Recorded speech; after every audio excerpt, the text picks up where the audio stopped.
pour au final arriver et dire est-ce que vous cherchez des alternants et qu'on me dise non, on a déjà des alternants. Vous croyez que j'ai été payée? Non, j'ai pas été payée. À ce moment-là, j'étais pas payée, mais aujourd'hui ça paye. Mais ça ne sert strictement à rien. Donc si tu regardes cette vidéo, ça veut dire que il est temps pour toi de commencer à chercher ton alternance.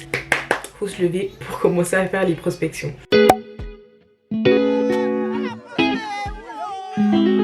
Hello hello mes gens, j'espère que vous allez bien. Moi je vais très bien. Aujourd'hui on se retrouve pour une nouvelle vidéo dans laquelle je vais partager sur l'alternance. On va parler de l'alternance, comment trouver son alternance. Donc là on est actuellement en fin avril et j'ai pu être admise dans mon école et trouver une alternance. Je trouve que le délai est quand même bon. Donc c'est pourquoi je me permets de pouvoir vous partager quelques petits conseils. Donc pour ceux qui ne me connaissent pas, je m'appelle Vernrita, j'ai 18 ans et je commence en septembre 2023 un BTS Management Commercial Opérationnel dans une école de commerce à Montpellier. Et du coup au travers de cette vidéo je vais vous partager quelques conseils que j'aurais aimé savoir avant de commencer ma recherche d'alternance et je vous promets ça va vous faire gagner énormément de temps. Donc si tu regardes cette vidéo ça veut dire que il est temps pour toi de commencer à chercher ton alternance. Si tu n'avais pas commencé à chercher et si tu n'avais même pas commencé à faire un CV, faut se lever pour commencer à faire les prospections. On va commencer directement par le premier conseil. Je pense qu'on connaît tous l'application Indeed. Désolée de vous dire ça, mais si vous voulez trouver une alternance assez rapidement, cette application ou ce site ne va pas vraiment vous aider. Dans le sens où Indeed c'est une très bonne application, mais si tu veux trouver ton alternance assez rapidement, c'est pas ça qui va t'aider. Indeed va te permettre de pouvoir savoir quelles sont les entreprises qui recherchent, mais ça ne va pas te permettre de trouver directement ton alternance. Quand tu vas partir sur Indeed, tu vas te rendre compte que par exemple Mango recherche un alternant, tu prends note, mais ce que tu vas faire c'est que tu vas prendre ton CV, tu vas prendre tes pieds et tu vas partir directement dans l'entreprise qui recherche l'alternant. Parce que en ligne, je ne sais pas comment ils fonctionnent, je ne sais pas s'ils attendent le 31 août pour donner une réponse, mais moi par exemple sur la centaine de CV que j'ai envoyés sur Indeed, j'ai dû avoir au moins de 10 réponses et bien sûr c'était pas pour me dire que j'étais prise. Donc quand on est dans une optique de chercher une alternance, de trouver une alternance assez rapidement, Indeed, ça va vraiment juste t'aider à mieux orienter les entreprises vers lesquelles tu vas partir prospecter. Mais tu vas les prospecter sur place. Mais si tu attends une réponse de l'entreprise via Indeed, tu vas vraiment attendre longtemps. Donc Indeed, c'est bien, mais faut-il encore bien l'utiliser. Ça fonctionne avec toutes les autres plateformes comme Hello Work, Indeed. Il y en a pas mal, la bonne alternance, etc. Et de plus, sur ce type de site, faites très attention parce que moi aussi au début j'étais très naïve.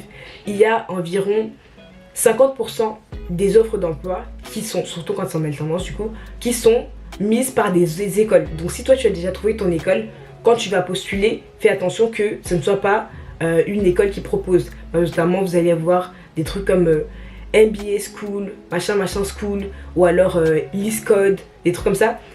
Après au fur et à mesure tu vas te rendre compte que en lisant la description c'est une école qui propose des alternances pour les personnes qui sont déjà dans l'école. Je sais pas si vous captez. Donc ils ont des entreprises partenaires et le but c'est de mettre, en fait ils mettent des offres pour attirer des étudiants dans leur école. Donc faites très attention quand tu as déjà trouvé une école où tu sais que tu vas y aller en septembre. Il faudra bien trier de sorte à ce que tu ne postules pas pour une offre d'emploi qui concerne une autre école. Le deuxième conseil que je vous donnerai c'est la lettre de motivation. On parle souvent de lettre de motivation et tout, mais ça ne sert strictement à rien. Faire une lettre de motivation c'est une grosse perte de temps. Je pense que vous avez vu au travers de la manière dont je parle, etc. Je suis quelqu'un de super enthousiaste, motivé. Donc les lettres de motivation j'en ai fait plein. Lettres de motivation c'est même petit. Moi j'ai fait des vidéos de motivation où je faisais des heures à rechercher des informations sur les entreprises, sur les valeurs de l'entreprise, sur l'histoire. Et je connaissais les entreprises par cœur. Je pense que tellement je connaissais les entreprises, je connaissais parfois même mieux que les employeurs. Pour au final arriver et dire est-ce que vous cherchez des alternants et qu'on me dise non on a déjà des alternants ou alors non on ne prend pas d'alternants. Donc c'est une grosse perte de temps. Et sachant qu'il y a une loi qui est sortie récemment dans laquelle la loi disait que si une entreprise oblige les personnes à faire des lettres de motivation, elle pouvait avoir une amende de je crois 135 € ou un truc comme ça. Donc pour montrer que c'est même plus d'actualité. Parce qu'en fait juste grâce à ton CV, normalement une entreprise peut déjà savoir si tu vas être pris ou pas. Et quand elle te demande de faire une lettre de motivation alors qu'elle sait déjà que tu ne seras pas pris, c'est juste pour te faire perdre du temps. Encore une fois, ce que je dis là c'est assez général. C'est vrai que pour certains secteurs c'est mieux de faire une lettre de motivation, mais de façon générale, moi surtout en vente, ça ne sert à rien. Le troisième conseil que je pourrais donner, c'est l'application LinkedIn. Si vous ne connaissez pas LinkedIn, c'est très très grave. Je rigole.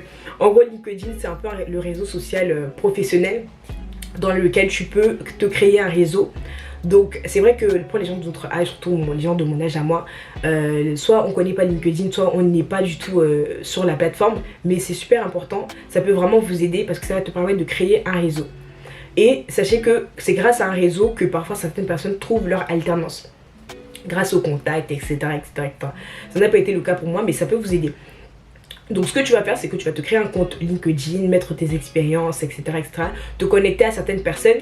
Donc te connecter, c'est comme si tu suivais certaines personnes sur Instagram par exemple, et te connecter aux gens de ta famille, etc. Si vous n'avez pas de contact sur LinkedIn, vous pouvez vous connecter à mon compte. Je vais vous le mettre soit en barre d'infos, soit sur l'écran. Et comme ça on va se suivre mutuellement. Et ça va te permettre de créer un petit réseau. Ça peut t'aider, ça t'aide en fait, que ce soit pour la recherche d'alternance ou même sur le long terme, sur ta carrière. Ça te permet d'avoir un bon réseau, c'est toujours utile. Mais c'est pas de ça dont je vais parler. Après avoir créé le compte LinkedIn, il y a la possibilité d'avoir LinkedIn Premium. Vous allez me dire, mais LinkedIn Premium, c'est cher, machin, c'est quoi ce truc et tout et tout. Attendez. LinkedIn Premium, en fait, ça va te permettre d'avoir des fonctionnalités que tu n'auras pas si tu avais LinkedIn normal. C'est payant, donc normalement c'est 44 € par mois, mais il y a la possibilité d'avoir un mois d'essai gratuit. Donc moi par exemple, quand j'étais en mars, fin mars, je me suis dit, fin avril, j'aurais trouvé mon alternance. Donc j'avais un mois pour trouver mon alternance. Et le LinkedIn Premium, l'essai c'est un mois gratuit, donc c'est largement suffisant pour pouvoir faire ce que tu as à faire. Et après tu arrêtes juste le temps d'essai et puis tu n'as rien payé, c'est tout. Pourquoi ça va t'aider? Je vous explique un peu comment fonctionne la plateforme. Je vais essayer d'utiliser des mots un peu faciles parce que c'est un peu complexe. En fait, il y a la possibilité de suivre des personnes. Donc tu peux suivre des personnes, te connecter à des personnes, etc. etc. Et pour envoyer des messages de façon personnelle dans l'inbox des gens, il faut que les personnes en question t'acceptent. Genre vous voyez, c'est un peu comme follow back sur Instagram, etc. Si les personnes ne te follow pas back, entre guillemets, ou si elles n'acceptent pas ton invitation, bah, tu ne peux pas leur envoyer des messages personnels, des messages en privé. Et ça c'est dommage parce qu'il y a énormément de profils sur LinkedIn. Donc il y a des managers, des responsables, des directeurs, etc. Mais si ces personnes-là ne t'acceptent pas quand tu leur envoies l'invitation, bah, tu ne peux pas leur envoyer de messages privés. Mais LinkedIn Premium va te permettre de pouvoir envoyer des messages aux personnes qui ne te suivent pas ou qui n'ont pas accepté ton invitation. Je ne sais pas si vous captez. Comment ça va t'aider? Imaginons tu vois que Mango recherche un alternant. Tu vas sur LinkedIn, tu pars sur la barre de recherche, tu tapes Mango manager ou Mango ressources humaines ou Mango responsable, je sais pas. Tu mets ta ville à côté, tu vas voir toutes les personnes qui travaillent à Mango. Certaines personnes qui travaillent à Mango, je donne un exemple. Tu vas pouvoir sélectionner le responsable par exemple et lui envoyer un message en privé en lui disant: bonjour, je m'appelle nanani nanana, je recherche une alternance, j'ai vu que vous étiez responsable à Mango, est-ce que ce serait possible de faire mon alternance au sein de votre enseigne, etc. Je vous envoie ci-dessous mon CV et j'espère avoir votre retour, etc., etc. Donc en fait, ça va te permettre de gagner du temps parce que tu as accès directement au manager ou au responsable, etc. Ce que je vous conseille de faire dans ce cas-là, quand vous envoyez des messages de ce genre, c'est de le faire non seulement à plusieurs personnes, ça peut être le responsable, le manager et le responsable ressources humaines. Pour ceux qui ne savent pas, celui qui s'occupe des ressources humaines, c'est celui qui s'occupe du recrutement en gros. Donc comme ça, vous avez possibilité d'avoir plusieurs réponses. Ça ne fonctionne pas toujours parce que c'est pas tout le monde qui est actif sur LinkedIn. Peut-être qu'ils vont pas voir le message, enfin bref. Mais c'est une bonne tentative et ça te permet d'aller à la source même. Tu as directement le manager ou le responsable des ressources humaines, tu gagnes un temps fou. T'es pas là à attendre une réponse, etc., etc. Ça peut passer comme ça ne peut pas passer, mais c'est déjà bien. Là, c'est dans le cas où là, je parlais dans le cas où tu as vu une offre sur Indeed et tu veux chercher le manager, par exemple, de cette enseigne-là. Tu peux également faire d'une autre manière. Je sais qu'il y avait une sœur à moi. Elle est en comptabilité si je ne me trompe pas. Anaëlle, si tu passes par là. Et je crois qu'elle a tapé sur LinkedIn cabinet comptable ou un truc comme ça. Et elle a retrouvé des personnes qui travaillaient du coup en cabinet. Je sais pas comment ça fonctionne la comptabilité. Je sais pas si c'est des responsables de cabinet ou des directeurs de cabinet. Mais bref, elle a envoyé un message à la personne qui travaillait dans ce cabinet-là. Elle lui a expliqué qu'elle recherchait une alternance. Elle lui a envoyé son CV. Et c'est comme ça qu'elle a pu trouver son alternance. Après, le dernier conseil que je pourrais vous donner, c'est concernant les expériences. Moi je suis en première année, donc là c'est le BTS que je vais commencer, c'est en première année. Et c'est vrai que sur certains secteurs, encore à la vente, ça va, on ne demande pas trop d'expérience. Mais pour d'autres secteurs comme par exemple la communication, si tu veux commencer en communication dès la première année, tu n'as pas d'expérience, ça va être très très chaud. Surtout les BTS communication, pour avoir dès la première année une alternance, c'est souvent chaud parce que la communication c'est un domaine où on demande d'avoir de l'expérience, un minimum d'expérience. Donc si par exemple on regarde des personnes qui regardent cette vidéo, s'il y a des lycéens ou des collégiens ou des personnes qui sont début lycée, seconde, première comme ça, tu sais déjà ce que tu veux faire après le lycée, commence déjà à t'intéresser à ça dès maintenant. T'intéresser c'est bien, mais commence déjà à avoir de l'expérience. Va vers une association ou va vers une association sur laquelle, par exemple, si c'est pour la communication, tu peux proposer tes services de communication. Dis hello, est-ce que je pourrais gérer votre communication digitale sur les réseaux sociaux pendant un mois, 2 mois, plusieurs mois. Même si tu n'es pas payé, c'est pas grave, ça va te permettre de pouvoir avoir de l'expérience et le mettre sur ton CV et ça fait toute la différence. Même en vente, il y a beaucoup d'entreprises qui disent que même si vous n'avez pas d'expérience, c'est pas grave, etc. Mais quand ils voient de l'expérience sur ton CV, ça fait toute la différence. C'est plus facile, ils se disent qu'on n'aura pas besoin de te former pendant 40 ans parce que tu t'y connais déjà un peu. Là actuellement, on est bientôt en mai. Entre mai et le début de ton alternance, tu as la possibilité d'avoir une expérience. Et la vérité c'est que même si c'est une expérience de 3 semaines, ça reste une expérience. Tu connais peut-être une tata, un tonton, une personne, je sais pas, même si tu la connais pas, tu as la possibilité, surtout en vente, d'aller dire bonjour, est-ce que ce serait possible de faire un stage chez vous à Carrefour ou dans un magasin de prêt-à-porter ou je sais pas où, et bien sûr dans un domaine qui rentre dans le secteur que tu vas commencer. Si c'est en vente, ben, tu peux aller en magasin. Si c'est en communication, tu peux même le faire en distanciel et demander une association si tu veux, si tu peux t'occuper de leurs réseaux sociaux par exemple. Selon ton domaine, tu cherches à avoir de l'expérience.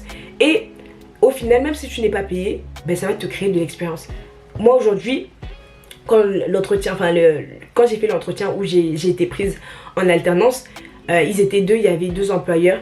Et ils étaient juste dépassés de voir toute l'expérience que j'avais. Pour une personne qui a 18 ans, d'avoir autant de trucs sur son CV, ils étaient choqués. Et toutes ces expériences-là, vous croyez que j'ai été payée? Non, j'ai pas été payée. À ce moment-là, j'étais pas payée, mais aujourd'hui, ça paye. Donc, il faut pas toujours chercher à vouloir gagner de l'argent en mode non, mais je suis pas payée, je vais pas faire ce stage gratuitement. Tu le fais gratuitement aujourd'hui, mais c'est ça qui va te permettre de pouvoir rentrer dans la vie professionnelle après. Donc voilà pour les petits conseils que je pourrais vous donner. J'espère vraiment que ça vous a aidé. N'hésitez pas à me dire en commentaire et à me suivre sur mon Instagram. Si vous avez des questions, je prendrai un grand plaisir à y répondre parce que c'est vraiment un domaine que j'aime beaucoup conseiller sur ça et parler de ça. Donc voilà. Sinon, je vous fais plein de bisous et prenez soin de vous et